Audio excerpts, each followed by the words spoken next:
আপনারা জানেন বাংলাদেশে উলামায়ে কেরামের নেতৃত্বে একটা রাজনৈতিক সংগঠন ছিল, সেই সংগঠনটার নাম হলো ইসলামী শাসনতন্ত্র আন্দোলন। নামটা জানেন আপনারা? 1987 সালে উলামায়ে কেরাম বাংলাদেশের শীর্ষ আলেমরা ঐক্যবদ্ধ হয়ে এই প্ল্যাটফর্মটা গঠন করেছিলেন। প্রতিষ্ঠাকালের মুখপাত্র ছিলেন শাইখুল হাদিস আল্লামা আজিজুল হক রহমতুল্লাহি আলাইহি, তিনি ছিলেন এর প্রধান সমন্বয়কারী। তার সহযোগী ছিলেন বাইতুল শরফের পীর সাহেব মরহুম আব্দুল জব্বার রহমতুল্লাহি আলাইহি। অন্যতম সহযোগী ছিলেন চরমনায়ের মরহুম পীর হযরত সৈয়দ ফজলুল করিম রহমতুল্লাহি আলাইহি। তার অন্যতম সহযোগী ছিলেন মরহুম হযরত মাওলানা দেলোয়ার হোসেন সাইদি রহমতুল্লাহি আলাইহি। অন্যতম সহযোগী ছিলেন এই যে মাওলানা সৈয়দ কামালউদ্দিন জাফরি। তার অন্যতম সহযোগী ছিলেন মরহুম হযরত মাওলানা আব্দুল গফফার রহমতুল্লাহি আলাইহি। এই সকল আলেমরা মিলে ইসলামী শাসনতন্ত্র আন্দোলন করলেন।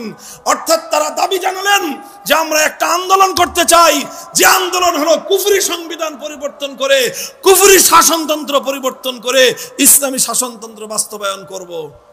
কিন্তু অভিশপ্ত এই নির্বাচন কমিশন যখন তারা রাজনৈতিক নিবন্ধনের জন্য গেলেন, ইসলামী শাসনতন্ত্র আন্দোলনের লোকদেরকে বলে দিলেন যে ইসলামী শাসনতন্ত্রের নাম নিয়ে বাংলাদেশে কোনো রাজনৈতিক দল গঠন করা যাবে না। কেন গঠন করা যাবে না?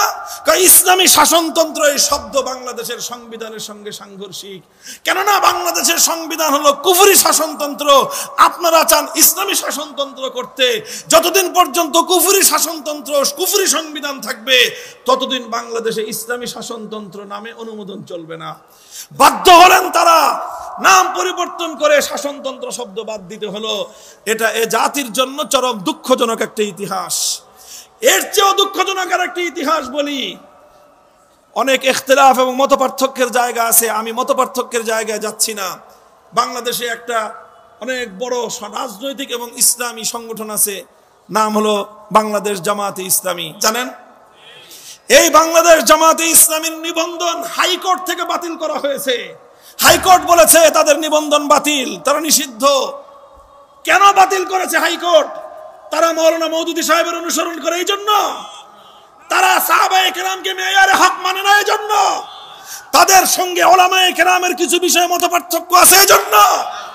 না, উলামায়ে কেরাম বুঝো, বাংলার মুসলমান হৃদয়ে তোমাদের রক্তক্ষরণ হয় না, তোমরা এখনো হাসো, অথচ তোমার বাংলাদেশের ইতিহাস, তোমার বাংলাদেশের এই মর্মান্তিক ঘটনা তোমরা কেউ পর্যবেক্ষণ করো না। হাইকোর্ট বলেছে বাংলাদেশ জামাতে ইসলামের সংবিধানের মধ্যে, গঠনতন্ত্রের মধ্যে একটা কথা বলা হয়েছে, সেটা হলো আল্লাহর সার্বভৌমত্বের কথা। সুতরাং যেখানে তারা আল্লাহর সার্বভৌমত্বের কথা বলল, বাংলাদেশের সংবিধান আল্লাহর সার্বভৌমত্বকে বিশ্বাস করে না। এই জন্য হাইকোর্ট বাংলাদেশ জামাতে ইসলামের নিবন্ধন বাতিল করেছিল। মুহতারাম হাজিরিন, আমরা অনেকে তখন বগল বাজাইছি, মনে করছি জামাতে ইসলাম বন্ধ হয়েছে, ভালো হয়েছে। জামাতে ইসলাম বন্ধ হওয়া নিয়ে আমার কোনো প্রসঙ্গ না, কিন্তু কথা হলো বন্ধটা হলো কি জন্য? বন্ধ হয়েছে আল্লাহর সার্বভৌমত্বের কথা বলার অপরাধে। ও মুসলমান, কোন দেশে বসবাস করো, যেই দেশে আল্লাহর কোরআনের আইন বাস্তবায়নের জন্য রক্ত দিয়েছিল তোমার পূর্বপুরুষরা, যে দেশে আল্লাহর আইন বাস্তবায়নের জন্য রক্ত দিয়েছিল তিতুমিররা, যে দেশে আল্লাহর আইন বাস্তবায়নের জন্য রক্ত দিয়েছিল শরীয়তুল্লাহরা, যে দেশে আল্লাহর আইন বাস্তবায়ন করার জন্য রক্ত দিয়েছিল মুসলমানদের বীর শহীদরা, সেই রক্তের সঙ্গে গাদ্দারি করে আজ মুসলমানদের বুকের উপর কুফরি সংবিধান চাপিয়ে দেওয়া হয়েছে। মুসলমানদের উচিত ঐক্যবদ্ধভাবে লড়াই করে রক্ত দিয়ে শাহাদাতের মাধ্যমে কুফরি সংবিধান বঙ্গোপসাগরে ভাসিয়ে দেওয়া।